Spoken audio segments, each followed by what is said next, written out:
You ever had a burning question that you needed an answer to? This was the difference between you making the right decision and you making the wrong decision. This literally can make or break you. Well, today we're doing Q&A with Jordan Green-Ellis on the Legacy Lab. I'm going to give you the answers to your questions. And if you have another, drop it in the comments and I'll answer it in a future episode. My name is Jordan Green-Ellis and I'm your personal mentor. Welcome to the Legacy Lab.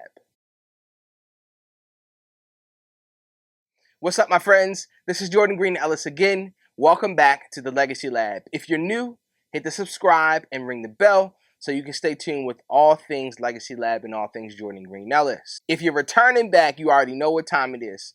Grab your pen, grab your piece of paper, and let's get some notes together. All right, first question is this, man. I'm going to read it directly from the paper. Here we go. Young man is 17 years old, still in high school. He's got plans. He's got big goals. But people around him are moving different. He says his homies are skipping school, chasing girls, doing the stuff that looks cool for the gram. And he sometimes feels like he's wasting his time doing the right thing. Okay? He's starting to question if staying focused is worth it. Okay? I want to tell you this, my friend. Life is long and success is not linear. Life is long and success is not linear, okay? I want to challenge you to focus on something different. Here's what I want you to focus on that's different. I want you to focus on you.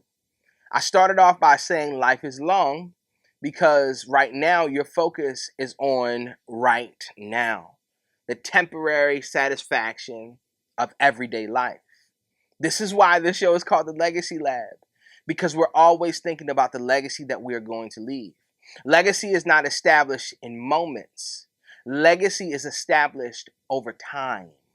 And so right now, you don't think that you're establishing your legacy, but you're actually writing a story. My question to you is, what will be read about your life? I want you to understand that at this point in time in your life, you're 17 years old, you're still in high school, assuming you have no responsibilities like children or you got to pay bills or anything like that. Listen to me. This is going to be the only time for the rest of your life or until you start having those types of responsibilities that you can choose you whenever you want to choose you. I want you to be selfish, and this is what I want you to focus on. This is so oxymoronic. I could get canceled for saying this, but I actually want you to be selfish until you have to be selfless, meaning until you have those types of responsibilities that a man has, taking care of the bills, taking care of the family, taking care of the house, making sure that you're going to work, etc. Okay? So right now, while you can choose you, and you don't have to choose anyone else before you, I want you to choose you. Okay, you'll find that those things that are temporarily satisfying you are fleeting, meaning they are not substantial enough to crave that insatiable appetite for success.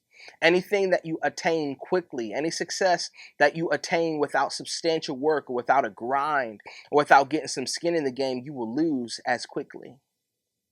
Nothing that's worth having is easy to obtain. Sure, sometimes, especially as you grow in your skill and in your confidence in a particular thing, you will be able to attain success quickly. Shout out to Jordan Green-Ellis. I want to brag on myself for a little bit, humbly speaking. I've been doing social media for a good while now, over a decade.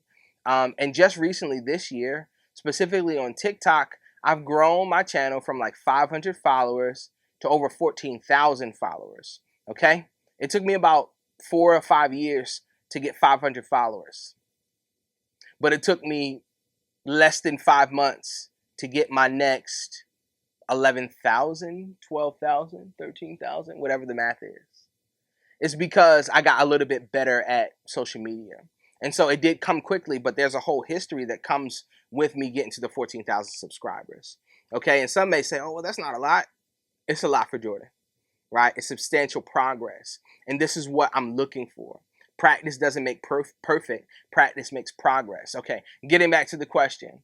Is it worth it to do what's right? It's always worth it. It's always worth it. Why? Because you're writing a story.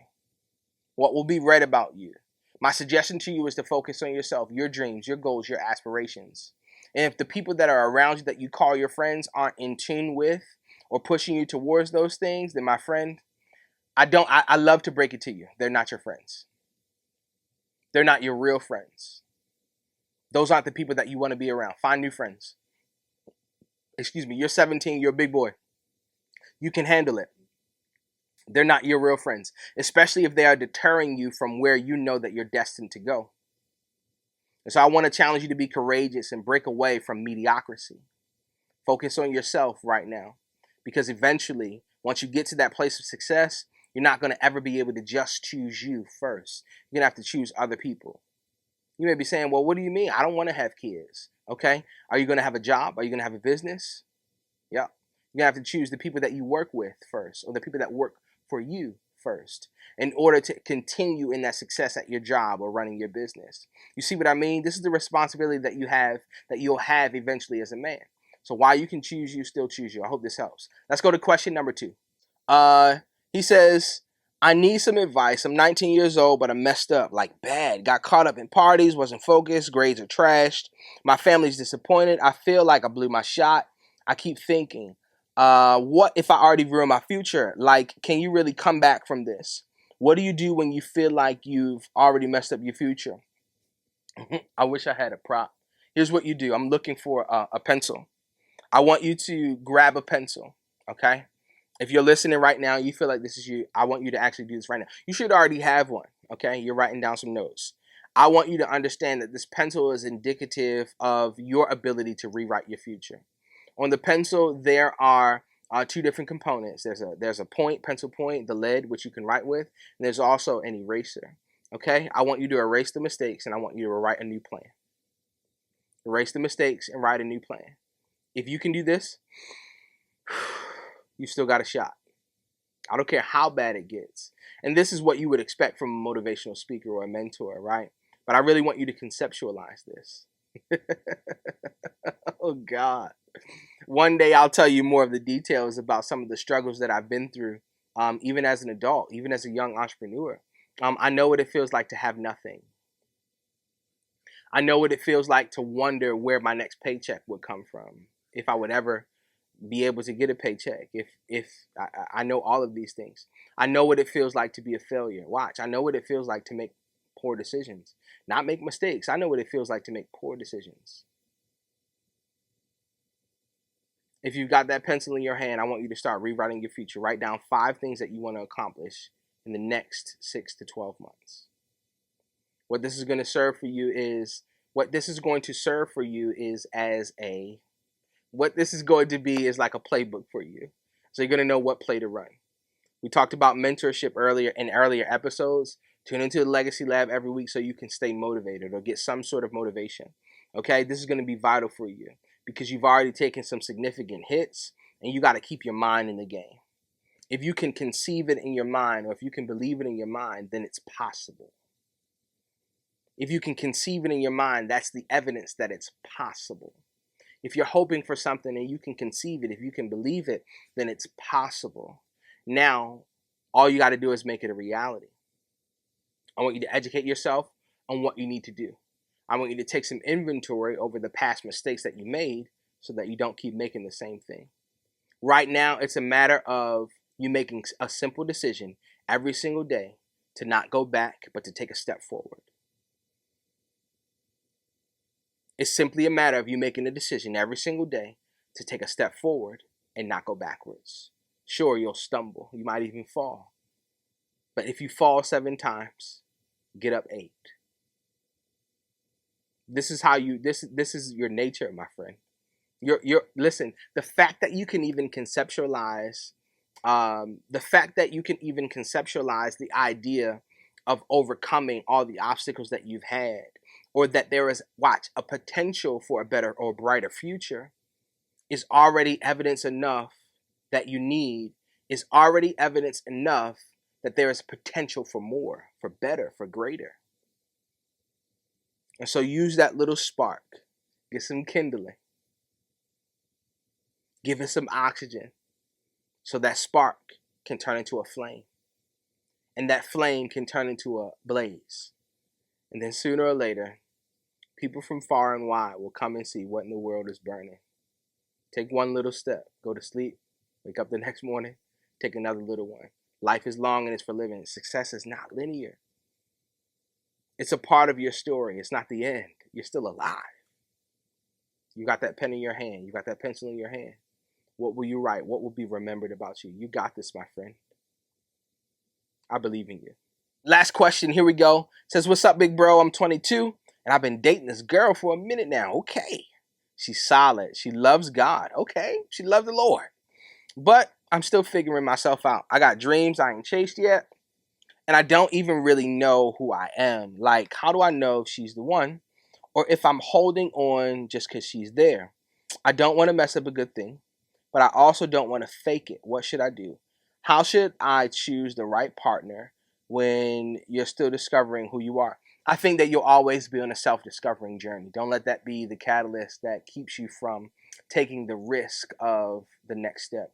There is always going to be a level of risk that you take with anything. And I think that uh, I think that society and what we are taught or what we see about societal relationships has a real heavy impact on our comfort level with taking the risk of marriage. But we take risks every single day.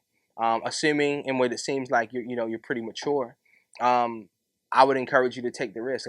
I got married when I was 24, and the only reason why it took me so long is because I'm years older than my wife, and we wanted her to finish college first before we got married. I would have gotten married at 22. I would have got married at 23. And so that's the only reason why we waited. But again, unique situation. I was sure about her. I was sure about her. Now, being sure about your potential wife, um, does that mean that your guys' relationship is without flaw or without struggle or without moments where you got to work through some things? As I said at the beginning, um, there's always going to be a level of risk involved when you are doing something that you've never done before. Don't let your mind trick you out of a good thing. Just because you know that she's the one, let's say you had total peace about it, right? Let's say you were fully convinced, you had no apprehension or doubt that you should take it to the next level and get married. That still don't mean that your life is going to be easy or that it's going to be without struggle, right? Marriage is simply a commitment to one another no matter what, regardless of the struggle. And so if you're willing to do that, I would say go ahead and do what you got to do, man. It doesn't mean that there won't be, you're still going to be figuring yourself out, even when you get married. Even when you get married, like I got married when I was 24, right? I'm not the same person that I was when I was 24. I'm literally older, I'm more mature, a little wiser. I have gray hair now, like not a lot, but you get the point. And so you're going to be continually growing. Don't let the fear of what you don't know keep you stuck. And if it, a lot of times as men, we think we can just like compartmentalize, and we think that this aspect of fear of the unknown doesn't affect other areas of our lives. It does. I'm pretty sure, rather, I should say, that this is something that may be common for you, and this is okay, right? I want you to be okay with taking the risk. Now, you obviously don't take the risk in an uncalculated situation. You seem to have a good thing, right? And this is what I mean. You're making an informed decision. You've got a good history with this young lady.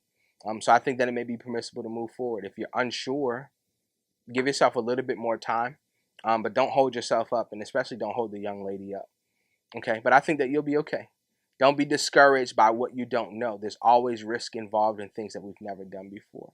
You'll always be on a journey of self-discovery, because who you are at 22 should not be who you are at 32 or 42. You should not stay the same, right? There are going to be things that you'll realize and that you'll know as you grow older, as you grow more wiser, as you have different experiences and notches under your belt. It will change you. You ain't supposed to stay the same, right? That's why I say, as far as relationship goes, the idea is that you're willing to commit to her no matter what. You guys are going to change. You're always going to change. Yeah. Your values and your core values now at 22 are, some may stay the same, right? You value family, financial stability, etc. All those things should stay the same. But as you grow and as you see life differently, those things will change. So don't let it hold you back. I hope this helps. My name is Jordan Green-Ellis, your personal mentor. I hope you enjoyed this episode. If you did, join the family, hit the subscribe and ring the bell. As always, I say every single week that you have immense potential inside of you, but I don't want it to stay inside of you. It is intended to be exhausted, to be emptied out. How will you respond to the challenges in life? You've got great potential, my friend. Let's fulfill it. We can do it together. My name is Jordan Green-Ellis, your personal mentor. This is another episode of the Legacy Lab Q&A edition. I sincerely hope that you are well. I'm signing out, but you already know I'll see you soon. Stay legendary.